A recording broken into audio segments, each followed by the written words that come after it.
Welcome back into our continued conversation of scissor cutting and overhead layering. Comb it up, hold it up, cut it off. I want to talk about scissor length and I want to talk about scissor position. Like the video, comment on the video, share the video with a friend in the business, turn on your notifications, subscribe to the channel, never miss a video. We got a lot going on here and people want your friends, your other hair cutter buddies, they need this information just like you do.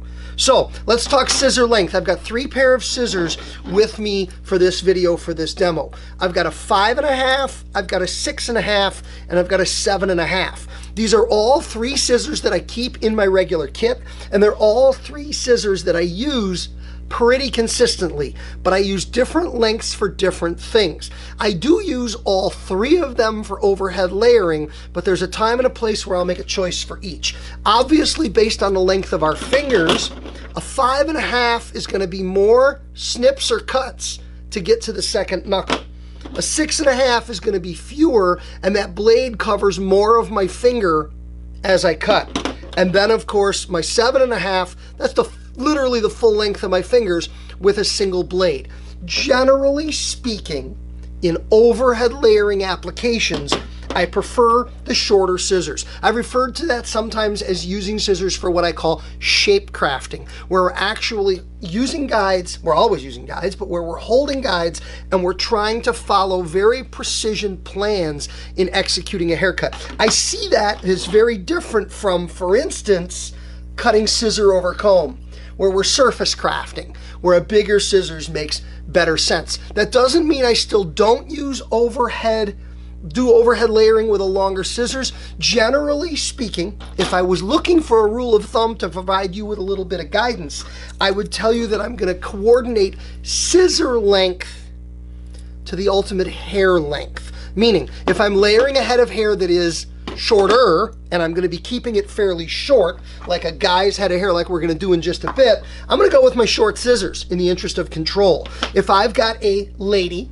with much longer hair where I'm going to be combing up larger quantities of hair much longer, I'm probably going to go to my longer scissors. That's just a general rule of thumb that I typically follow on scissor length for layering. Shorter the hair, the shorter the scissors.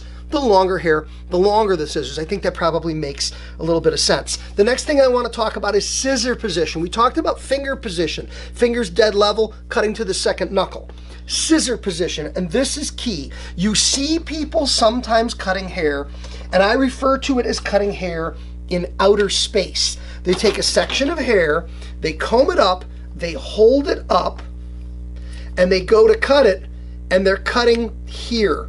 They're cutting in outer space. It is very hard to be very precise. It is very hard to follow a guide. It is very hard to follow a line when we cut in outer space. I want to show you what I want you to try to do. I want you to try to ride your fingers, and that's going to look like this.